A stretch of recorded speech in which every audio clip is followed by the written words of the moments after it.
বোন আমার, 12 বছর 15 বছর বয়সে তুমি কেন বিবাহের পূর্বে আরেকজনকে তোমার শরীর ধরতে দাও? আর যুবক ভাই আমার, কি বলিস কি তুই?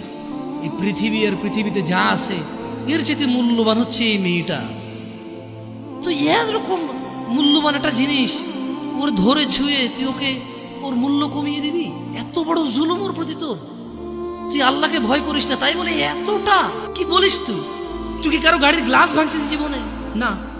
কেন ওর লস হবে? তুই কি কোনোদিন কোনো মানুষকে ঘুষি দিছিস? না। কারণ তাহলে ও বেচারা কষ্ট পাবে। তুই কি জীবনে কারো পেটে ছুরি ঢুকাই দিছিস? না। ও মরে যাবে, তাহলে ওর ফ্যামিলি ক্ষতিগ্রস্ত, লসে পড়ে যাবে। তুই কি কারো টাকা মারছিস কোনোদিন? না। তাহলে ওর ফ্যামিলি টাকার কারণে কষ্ট পাবে। তাহলে তুই কেন তুই এত ছোট ছোট বিষয়গুলো খেয়াল রাখিস যে আরেকজনের লস হবে? তাহলে তুই এই মেয়েটার জীবনটাকে তুই কি করলি? তুই পুরো পৃথিবী আর পৃথিবীতে যা আছে সবকিছু বিক্রি করলে যে সম্পদ হবে, সবকিছু অর্জন করলে যে অর্জন হবে, এর চাইতে মূল্যবান তুই ওকে সতীত্ব থেকে বের করে নিয়ে আসলি। তুই তোর সামান্য ডিজায়ার ফুলফিল করার জন্য, যেটা আল্লাহ তোর জন্য বৈধ করেছে, কবুল বললে তোর বাপের দোষ, আল্লাহর তো দোষ না। তোর বাপের দোষ, সমাজের তো দোষ না। তোর বাপ তোকে বিয়ে করে না ভাই আমার। তোর বাপ মনে করে তুই ছোট, 18 বছর বয়স তোর বাপ মনে করে তোর বাপ 16 বছর বয়সে হস্তমৈথুন করছে, তোর 22 বছর, তুই এখনো ছোট নুনু খাস, দুধু খাস। তোর বাপের অজ্ঞতা, ইসলামের দোষ দিবি কেন তুই এটা? তোর বাপ 13 বছর বয়সে চাস্তবন জাটতবন নিয়ে পালাই গেছে, এরপরে সবাই মিলে ধরে আনছে। এরপরে তোর বাপের তোর দাদারা বলছে কলিযুগ শেষ হয়ে গেছে। 20 বছর আগের কথা বলতেছে। তোর বাপ 14 বছর বয়সে লুকায় লুকায় খেরেছি ওই কি।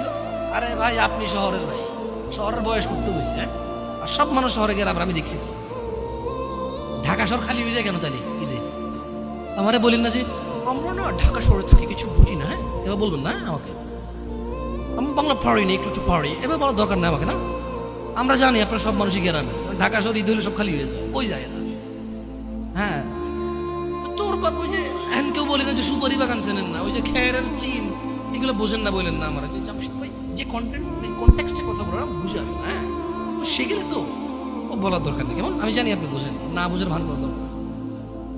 আচ্ছা, তো তোর বাপে 14 বছর বয়সে এই বাঁশবাগান আশবাগানে যে জেনায় লিপ্ত ছিল, তোর বয়স 25, এখনো ছেলেটা বড় হয়নি। দোষ ইসলামের এখানে? তোর বাপের, তোর জান্নাতের প্রতি পরোয়া নেই, তোর টাকার প্রতি পরোয়া আছে। তোর বাপ তোর জান্নাত সেভ করতে চায় না, তোকে নাকি ভালোবাসে। তোর বাপ তোর ইজ্জতের পরোয়া করে না, তোকে নাকি ভালোবাসে। তুই নাকি ভালো মানুষ, পৃথিবী আর পৃথিবীর সবচেয়ে সম্পদশালী জিনিসটাকে শুধু একটা এই মুখে মুখে চুমু দিয়ে একটা ওই যে এভাবে ছবি তুলেছি, এভাবে এভাবে।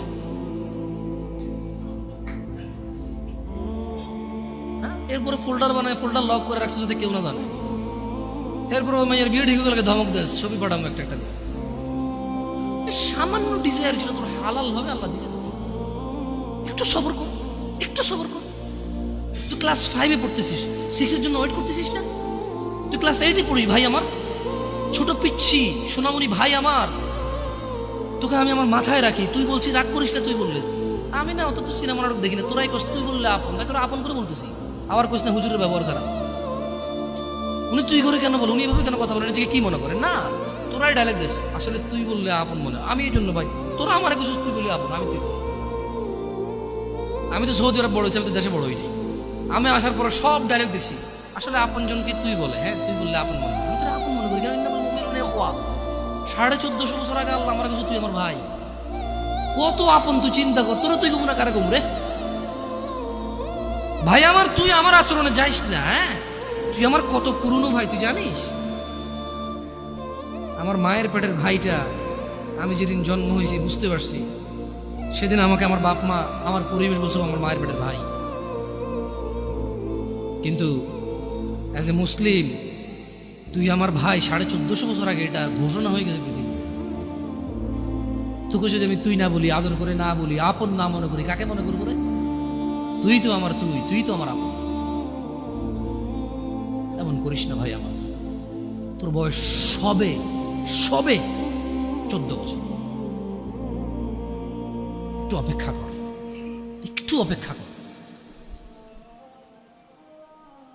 তোর বাপ বিয়ে করেছে, তুই পৃথিবীতে আসছিস, তুই এমনি এমনি আসিস না। তুইও বিয়ে করবি, তুইও পৃথিবীর সমস্ত সুখ পাবি ইনশাআল্লাহ। তোর ছেলে সন্তান এমনি এমনি আসবে না, তুইও আল্লাহর দেওয়া নিয়ামত উপভোগ করবি এবং আল্লাহর প্রশংসা করবি। অপেক্ষা কর ভাই আমার, অপেক্ষা কর। খবরদার, বেখেয়ালি হওয়া যাবে না, বেখেয়ালি হওয়া যাবে না। আর নিজের সামান্য ডিজায়ারকে ফুলফিল করার জন্য পৃথিবীর সবচেয়ে দামি সম্পদটাকে সবচাইতে সস্তা নিকৃষ্ট করে দেওয়া যাবে না। কেমন? বিয়ের পূর্বে কোনো মেয়ের গায়ে হাত দিবি না ভাই আমার, খবরদার। বিয়ের পূর্বে কোনো মেয়ের সাথে কথা বলবি না, খবরদার। তোর যোগ্যতা নেই ওর সাথে কথা বলার। তুই কে রে? বামন হয়ে চাঁদের দিকে হাত বাড়াবি না। আমার বোনরা চাঁদ, ওয়াল্লাহি যেদিন ইসলামী শাসন আসবে, যেদিন ইমাম মেহেদী আসবে, যেদিন ঈসা আলাইহিস সালাম আবার আসবে, ওনার বন্ধের উপর যারা হাত দিবে উনি হাত কেটে ফেলবে। তুই বামন হয়ে চাঁদের দিকে হাত বাড়াইস না। আমার বোনরা চাঁদ, ইসলাম মেয়েদেরকে চাঁদ বলেছে আর তোকে বামন বলেছে। বেটা তুই বেটা ছেঁড়া খাতায় শুয়ে লাখ টাকার স্বপ্ন দেখিস, বিয়ের আগে মেয়ের গায়ে হাত দিস? তোর সাহস কত? তোর সাহস কত? তুই জানিস না মুহাম্মদ সাল্লাল্লাহু আলাইহি সাল্লাম বলছে নেক স্ত্রী দুনিয়াতে যা আছে ওর চেয়ে বেশি উত্তম। তুই কি করে ওর গায়ে হাত দিস বিয়ের আগে? তোর সেই যোগ্যতা আছে বল? তোকে আল্লাহ জাহান্নামে ফেলবে, তোকে আল্লাহ জ্বলন্ত আগুনে নিক্ষিপ্ত করবে, তোর শরীর পচবে, তোর শরীরের গন্ধে জাহান্নামীরা থাকতে পারবে না। তোকে এত নিকৃষ্ট